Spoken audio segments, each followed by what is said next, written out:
everyone, welcome to this edition of Keep, Watch, Pass. And we are back on the filmography road because we are going to tackle the movies starring Samuel L. Jackson. And here to join me down this road is one bad MF herself, my lovely wife, Carrie. Carrie, how are you doing today? Na na na na na na na na na na. I love that intro. And at that point, everyone has tuned out at this point. It's going to be one of those episodes, is it? But how you doing? Wrong show. I'm doing okay. Yeah. The only actor that we can think of that has his own theme song with his own name in the song. So this is kind of cool. But Samuel L. Jackson, how stoked are you for this episode? Stoked or, once again, you have given me the impossible task. The impossible is in narrowing it down, or the impossible is eventually finding what your past movie is going to be? Yes. Just basically that. Just yes. Just yes. Because let's be honest, Samuel L. Jackson is one hell of a filmography, not just in length, but in quality of films too. Oh my God. Can I just say that this, just to pick three, and more so, not even necessarily for the pass, but to pick my keep versus my watch, and to narrow down my keep selection. Because let's be honest, if Sam Jackson's in the movie, it's probably in my DVD collection. Oh, more than likely. And the nice thing is, too, he has the kind of filmography that eventually someday we're going to run out of things to talk about. We're going to have to start doing volume 2s. And Samuel L. Jackson has enough to cover volume 2 through probably about volume 10.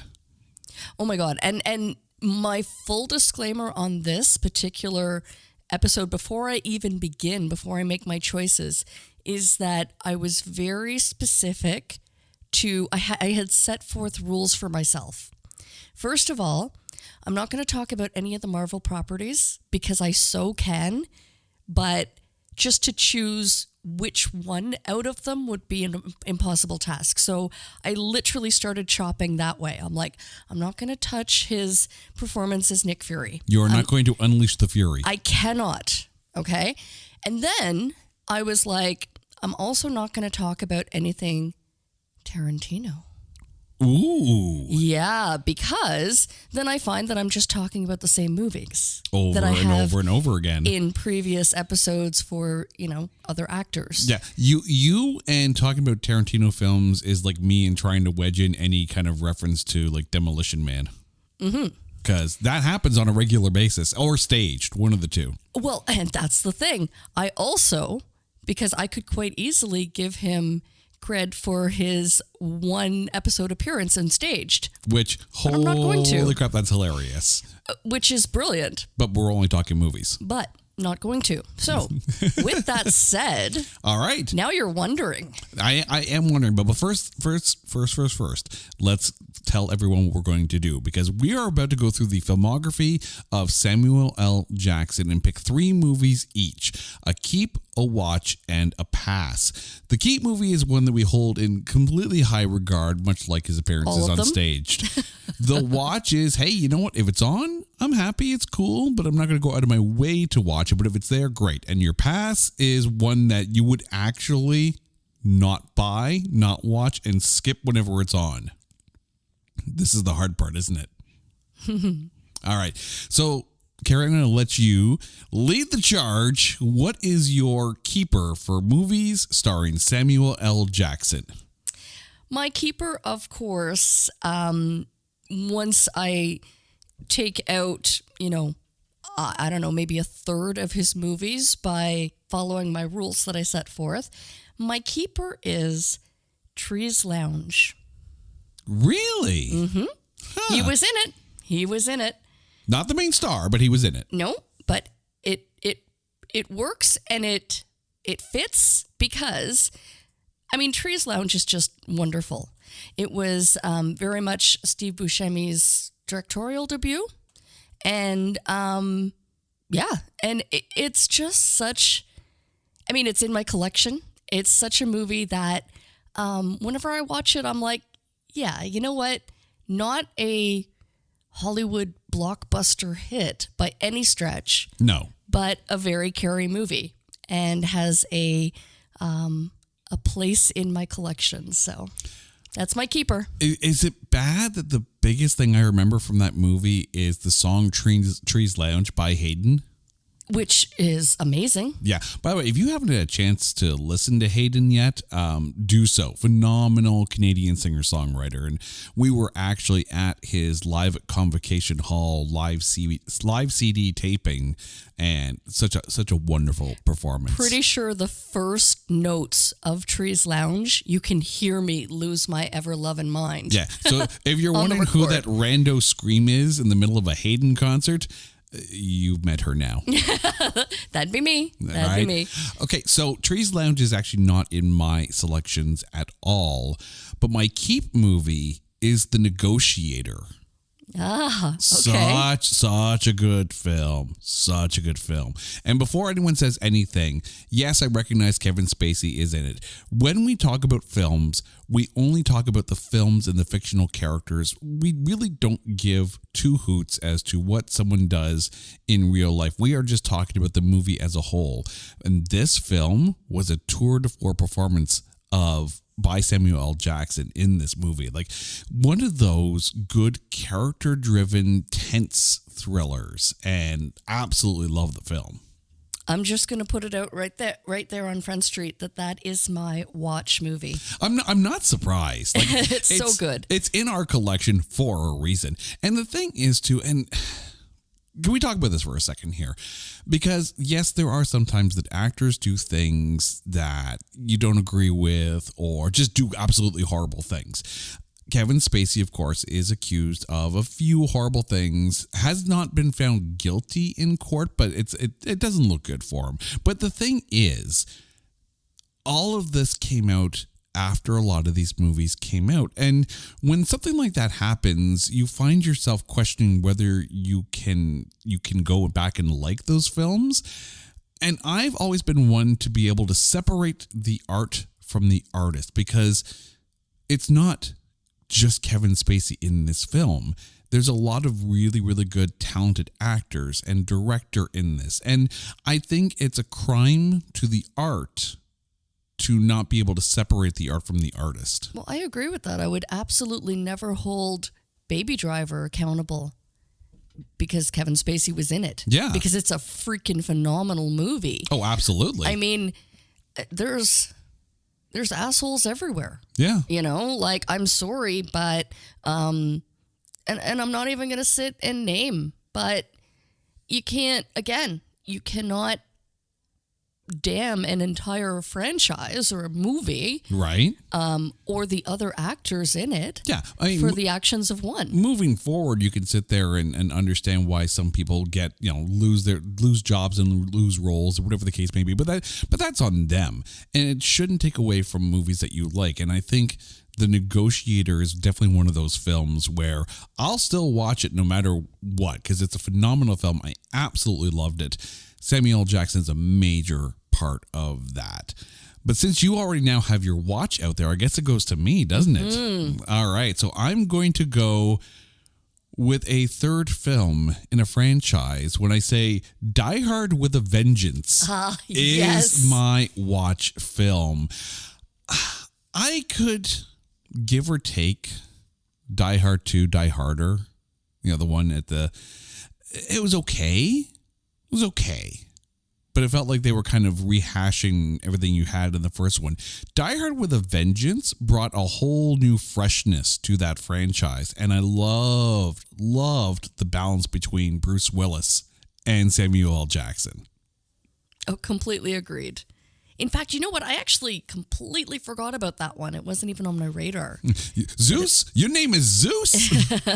It's a good one. Right? It's a good one. But there was a lot to that film that really made it stand out. It's no longer Bruce Willis storming an airport or a building kind of thing. He's he's hit rock bottom and he's being dragged around and manipulated by the villain. He's forced to work with someone who he definitely does not see eye to eye with. And Samuel L. Jackson is the perfect level of badassery in that, and just really getting under Bruce Willis's skin, but knowing that he, for some reason, has to now be involved in this weird mastermind plot. And you find yourself really kind of on the edge as they're running all over the place. And I think it's an underrated film in his filmography. Oh, definitely.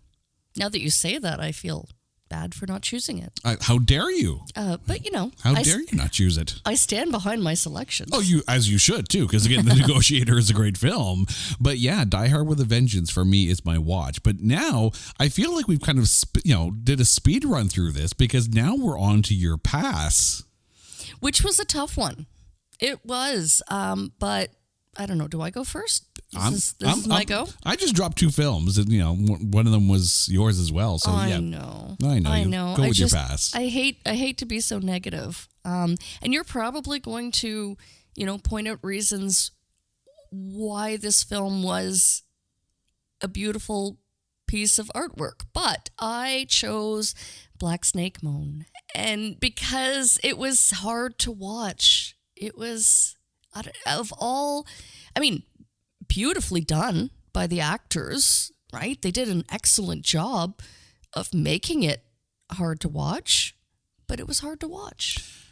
I can see why it's hard to watch. And I don't know if I would go so far as to defend the film, because, it takes a few watches to kind of take in. And even then you're sitting there questioning if you got everything in it.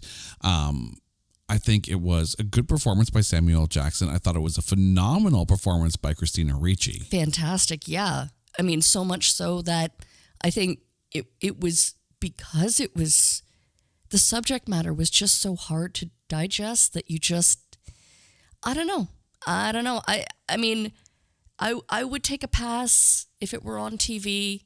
I'd be like, I don't know if I want to feel sad today. It's definitely not the film I point to when I think about Justin Timberlake and his acting. Mm-hmm. But I would absolutely hold this up as one of Christina Ricci's, most powerful performances. She's had some great roles too, and I know, like, going into the film, there was, people complaining. It's like, well, Christina Ricci, isn't hot, because of the role that she's playing. No, Christina Ricci looked great in this, and she was a strong actress in it.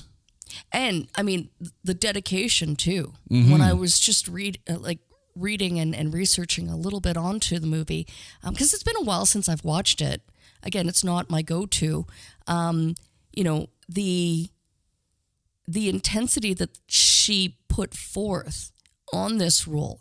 She selected those 4-pound chains that she was wearing or connected to. It was such an incredibly powerful performance from all of the actors. But again, that's what makes it really hard to digest. And so I think it's because it is so well done and such disturbing subject matter that I'm just like, you know what? I think I'm going to take a pass on this one. No disrespect to the movie. It's a brilliant movie. I'm not sure where it rates on the Rotten Tomatoes, but it was just, it is so not triggering for me, but it's just so, again, hard to digest that I would much rather just respectfully pass on watching it.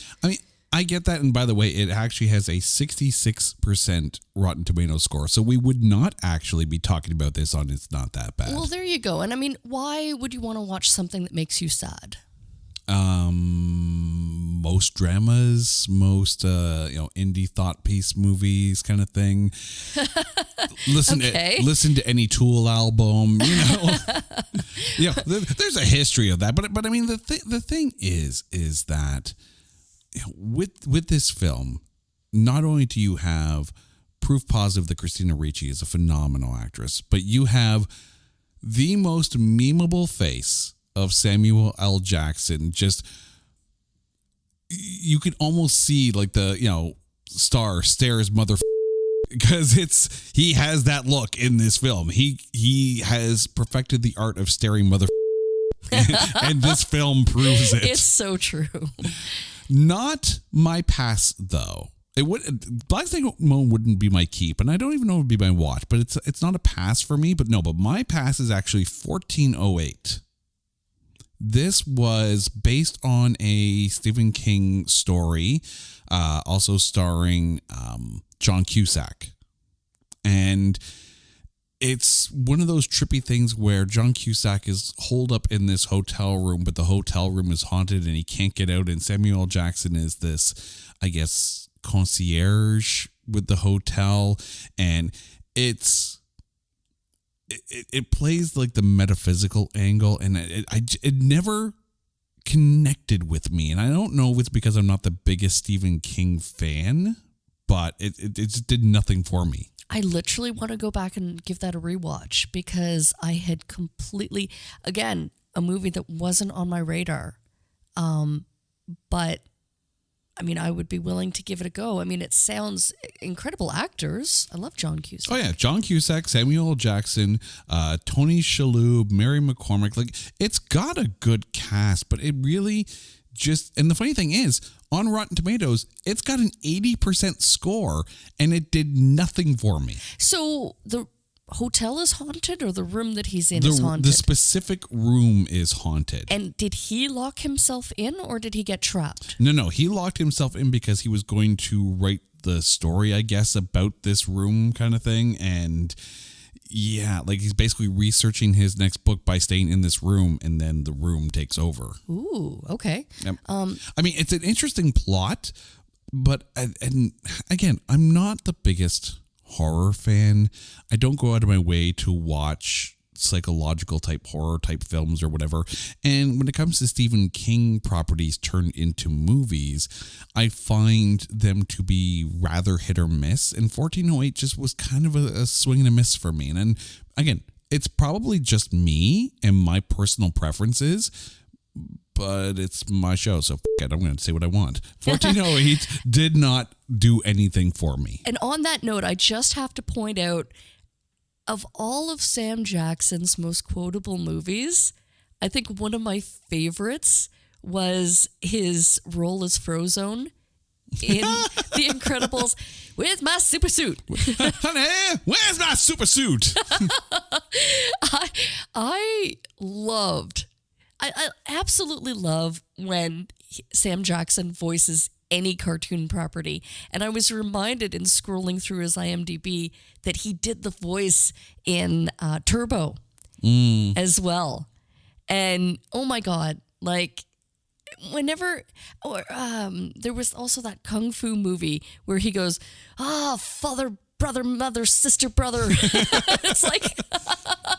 It literally is perfect. But I it's fascinating because you mentioned you weren't going to do any Tarantino or Marvel movies. In my mind, I was going to try to rule out the Star Wars films because, of course, he is Mace Windu, right? That's the one I forgot to mention as well. But yet we were able to come up with, between the two of us, 5 different films that don't hit those franchises. But I think definitely gives you a window into how we individually see films as well. So we also need to drop the gauntlet that we have to review Sam Jackson and mainly target his, like, I don't know, like stratosphere kind of roles, like for the Marvel franchise and Star Wars and, anything Tarantino, right? So we could probably do that. Oh, we could very easily do that. I mean, hell, we could probably go through his filmography, find 4 or 5 movies and have like Jackson July kind of thing next year. I mean, it killed me to not double back to Formula 51. Mm-hmm. However, we've already talked about it on another show. Been there, done that. Go listen to that episode. And again, I really found myself trying to avoid the duplication.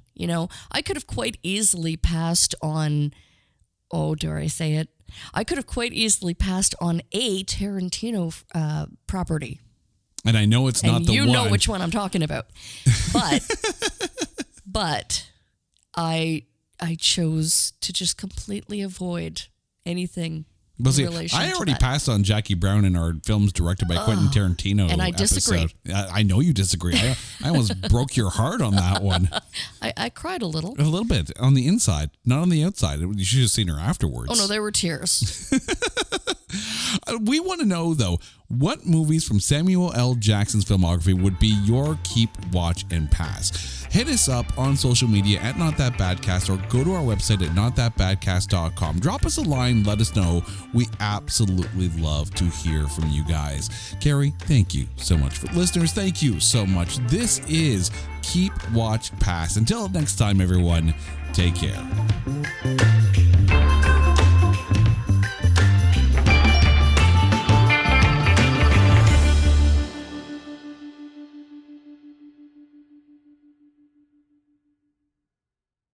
Hey folks, Stefan Shirazi and Renee Richardson here from the Metallica Report. And we are proud members of the Pantheon podcast family, where the best of music and podcasts unite. We've got something pretty cool for you.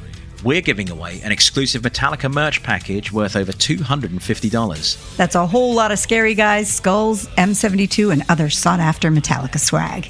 And we've made it easy for you to win. Follow and share the Metallica Report, and you're in the game. Go to pantheonpodcast.com/Metallica, enter your email, and hit that button to be entered to win.